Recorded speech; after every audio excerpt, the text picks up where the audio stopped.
Ladies and gentlemen, we have some massive breaking news. So General Flynn has been warning us about the color revolution that is already here.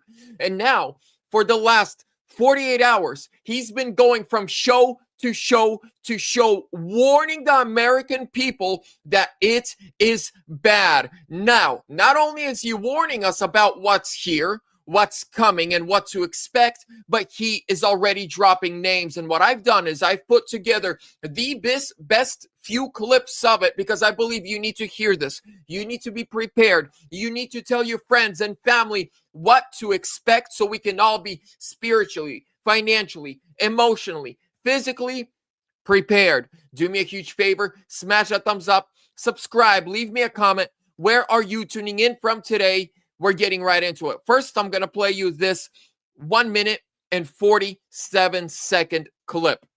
He tells us which intel agency is doing this. He needs to recognize that we must stop the CIA from driving U.S. policy, domestically and foreign. I'm telling you, Steve, that is a massive, massive problem. And I wouldn't say 50%. I would say shut the doors. It is no longer, it's a dead organization, because it's an organization that is killing. It operates in the darkness. It is killing us. And so that's my message to President Trump. That's sort of step one for him. I don't care what somebody's handicap is. You take that organization and you rip it apart, because that organization is driving our policy everywhere. And it's killing our country right now. And it really is. I mean, the people that are part of it and the people that have been part of it are the ones still operating and driving everything going on in our nation. I mean, it's got to stop. It has to stop. And that means in Congress, that means in the White House, that means in the judiciary, and that's definitely overseas, some of the things that they're doing, the nefarious things that they're doing. And that's not going to make me any friends over there at Langley, but too goddamn bad.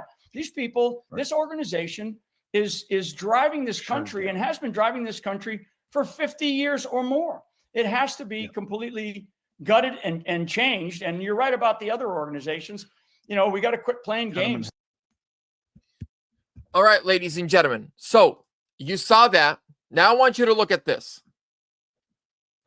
I'm going to play you this clip where General Flynn and many others, including Stephen Miller, and again, many others who are dropping names, who are dropping locations. Again, smash that thumbs up. Leave me a comment.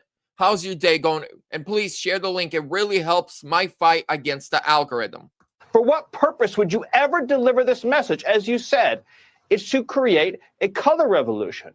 It is the CIA playbook for trying to foment insurrection from within the military and within the CIA. Look, we saw after Charlie Kirk was assassinated, Jesse, members of the armed forces openly celebrating his murder. We'll point out, though, Harris, one of the crazy things that happened. Really quickly, do you see how Stephen Miller, General Flynn, many people are using the word color revolution? They're not using it on accident. They're using it on purpose. We are in a color revolution, and they want you to know. They want you to research what is a color revolution. It was created by the communist Bolsheviks, and it's been successful pretty much every single time. Over the weekend, the Democrats, elected Democrats, not some online troll, elected Democrats have been saying it's okay to disobey orders. That's the first step. But what we saw happen this weekend through some of those same elected officials was to say basically to military men and women, look out, you might get prosecuted. This is not the language of we'll beat them in the next election or we'll win the argument. This is the language of a color revolution where you're calling on military men and women to disobey orders, and you put that on top of the firebombing of Tesla dealerships, the riots you see in the streets, the prosecution of a political opponent. The Democrats have completely lost the plot here, and the American people, I think, see that. But it's a very dangerous road to go down here to say you should be disobeying orders because we don't like Trump. What should happen to the seditious six? Well, they should be held accountable under the law and under the Uniform Code of Military Justice for a seditious conspiracy against the United States of America.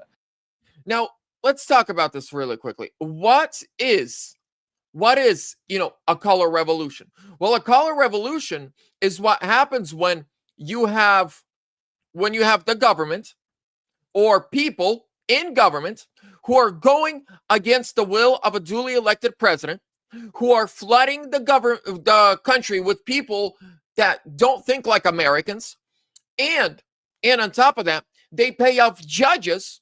They pay judges to release criminals back onto the streets. And when you have high-level elected officials telling the military, you disobey the orders of the commander-in-chief, or we will prosecute you when we are back in power. All of that is happening. Now, this one gets into John Brennan, because you know who's behind all of this? Barack Hussein Obama and John Brennan. There's so much sketchy stuff about John Brennan. He was the station chief in Saudi Arabia and actually signed the visas for half of the terrorists that crashed the planes into the Twin Towers. Well, yeah. And then he comes to back to the U.S., and he ends up director of the CIA. And now we see that his fingerprints are all over Crossfire Hurricane. They lied to Congress. They lied to the American people. And they did it out of pure, sheer greed and lust for power. It's got to stop. And it's you and me and the American people that have got to stop it. It's not a representative. It is we, the people, have to take a stand. John Brennan, 25-year CIA veteran who currently serves as Obama's top counterterrorism advisor. Brennan's played a key role in the expansion of Obama's secret drone war and has been dubbed by some to be the, quote, assassination czar. Brennan was a rumored pick for the job when Obama was first elected in 2008, but was forced to withdraw from consideration amidst protest over his role at the CIA. I see people in the comments saying, when are they going to be arrested? Ladies and gentlemen, no one's coming to save us. Nobody's coming to protect us. We are on our own. Yes, Trump is a great president, and I love Donald Trump, but let's remember he's an 80-year-old man, multi-billionaire with kids and grandkids. He's going to serve out his 3 remaining years, and he's off with the wind. You think DeSantis is going to clean up the deep state? No. It is up to we, the people. And why am I talking about the color revolution? Well, because my family lived through it several times in Russia, in Ukraine, in the Russian Empire. The way to overcome it is to be educated, to understand, to know who our enemies are, to know what their playbook is, and to be prepared. We have to save our country. CIA under George W. Bush. Brennan had publicly supported the CIA's policies of so-called enhanced interrogation techniques and extraordinary rendition. Marcy, welcome to Democracy Now! Tell us who John Brennan is. So if Barack Obama had the equivalent of a Dick Cheney, so somebody who is involved in all of the national security decisions, is the last person to speak to Obama before he makes these decisions, if we trust him. I want to turn to John Brennan's remarks when he publicly confirmed the United States has used drones to conduct targeted killings overseas. John Brennan has lied explicitly about drones in the past. In 2011, 2010, he basically said there had been no civilian casualties at all from drones. So this lady right here just confirms that he's a liar.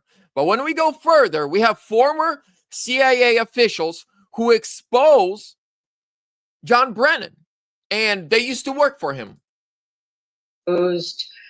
Why aren't we talking about that? Had the 9/11 hijackers who were given visas in Saudi Arabia, had those visas approved by John Brennan. Why aren't we talking about that? I don't understand why we're not. I mean, John Brennan knew that we were under threat of a massive attack. He was reading the same intelligence that all the rest of us were reading. So how was it that he approved these visas? And one thing I heard, I don't know if it's true, but I heard it from a CIA colleague, that the State Department consular officer who turned some of these guys down was overridden by John Brennan, and the visas were then granted. The terrorists of 9/11 were not supposed to come to that country, but John Brennan overrode. Did you hear what he said? Overrode the decision and said, let him come in.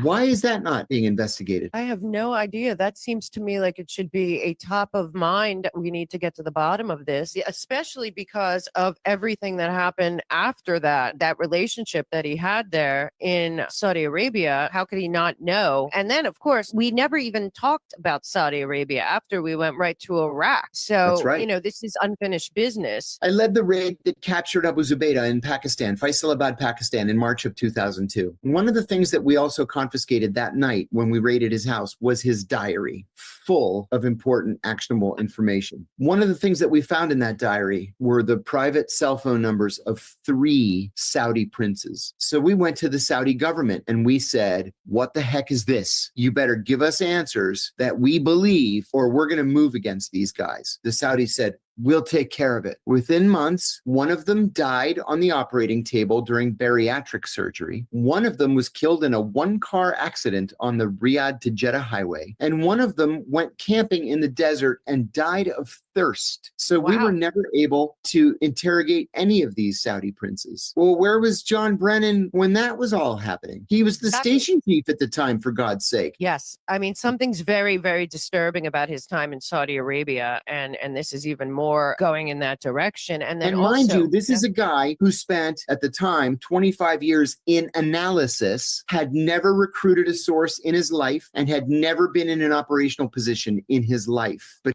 now we move forward. Where's he? Here he talks about John Brennan's ties to the Chinese Communist Party. the tech got sophisticated. Obama administration. They're all communists. In the Obama administration, John Brennan had the Tuesday morning kill list meetings because the tech got sophisticated enough that you could just write up a list of people that you want to kill that week. And you dish out the assignments. The teams go out, they kill everybody that's on the list, and then they meet next Tuesday and get that kill list. And you just do it week after week. Well, if you're not having to devote armies of targeting analysts to finding these guys, if your computers can find them just based on their, email messaging, text messaging, whatever, metadata, there, your job's easy.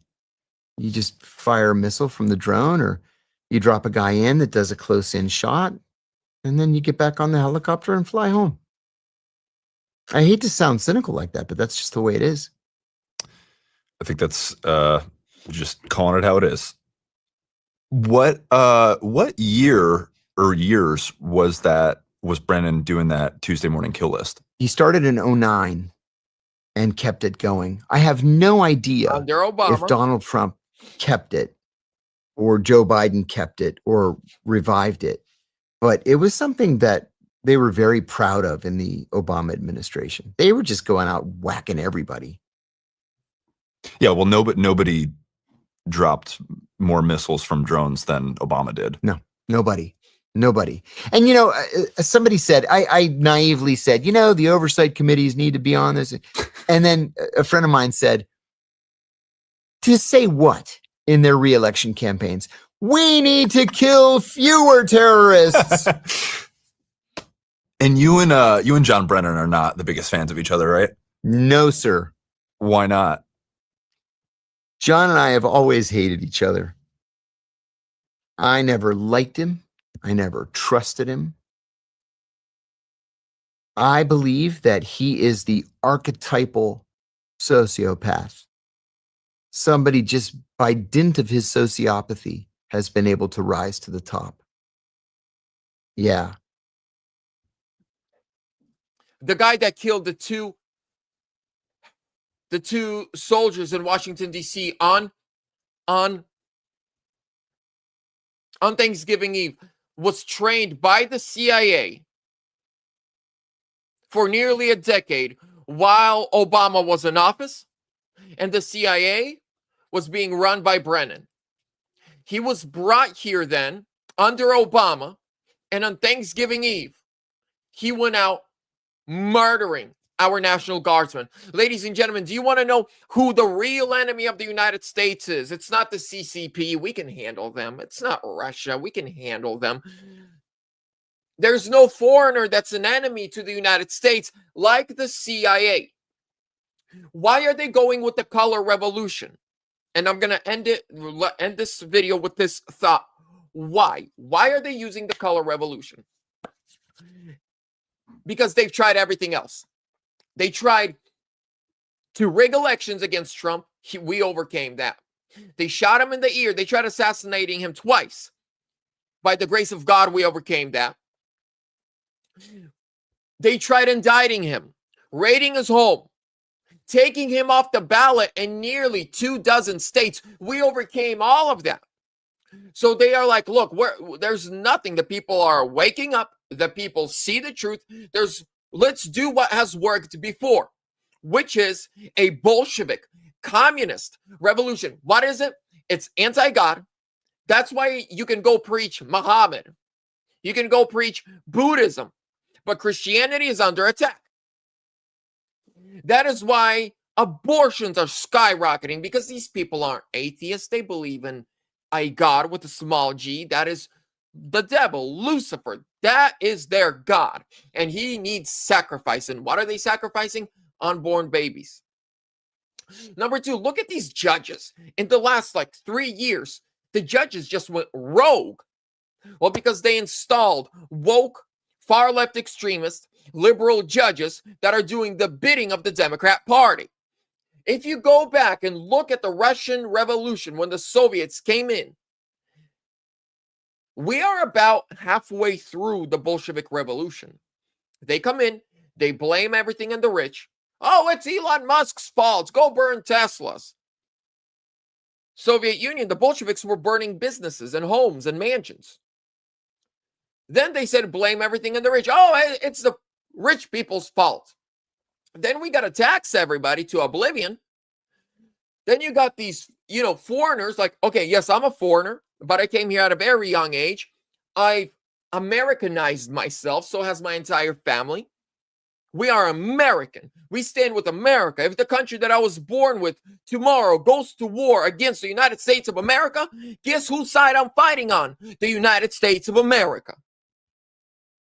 But they're bringing in people that do not think the way I do, who are here like Ilhan Omar. Oh, I love Somalia. I'm in Congress for Somalia. Or I'm in Congress to make Israel great again. I'm in Congress to send money to Ukraine. Look, we can have allies and friends, but you put America first if you live here. So the reason I'm on this topic is because my family has gone through this. My great-grandmother, 22 years in the Soviet gulag for being a Christian.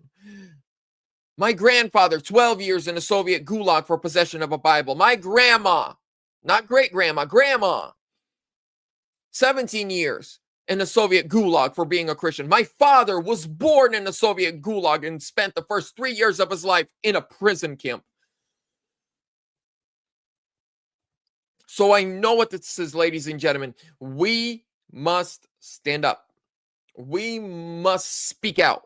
We must prepare ourselves spiritually, physically, emotionally, mentally. Be prepared, because they hate us. Like Charlie Kirk said many times, they hate our way of life and they want to destroy it. And one last thing. Imagine, and they're gonna try to destroy the economy. Remember this. They are going to go for the economy in 2026. Here's what I mean, and here's why they're going to do it.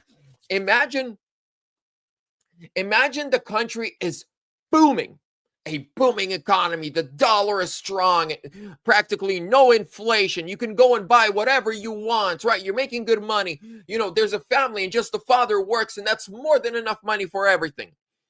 And then they come in, and plus there's no wars. Everything's great, everything's safe. And then they come in and say, hey, let's have a one world government. What are people going to say? Heck no.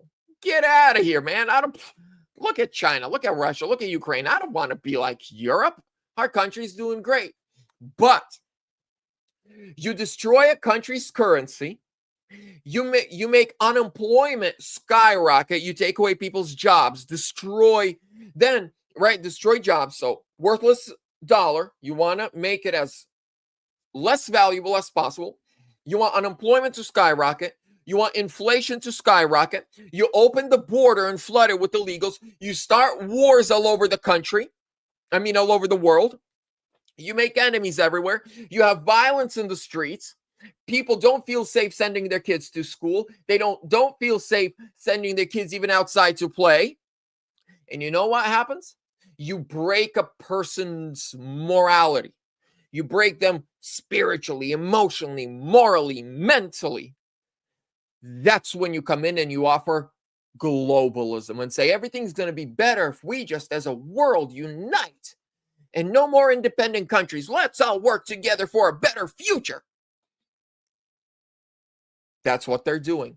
They want to destroy the economy. They want to put us on our knees, begging for food, because it's much easier to submit someone who's hungry and broken than someone who's fed and strong. And they know that they can't use any foreign military to subdue the United States of America. It has to happen from within. That's the only way. That's why the Democrat Party exists. It's not here to create, to protect, to help us thrive. It's here to destroy, to take, to steal, to rig, to cheat, to tax to oblivion. So, ladies and gentlemen, that is their plan. Their next step is going to be the economy. They're going after the economy. Pray for our country. Pray for our president. May the spirit of the Lord, the spirit of wisdom, counsel, might, and understanding be upon him and his entire administration. With that being said, I love you. I appreciate you. Have a fantastic day. I will see you soon.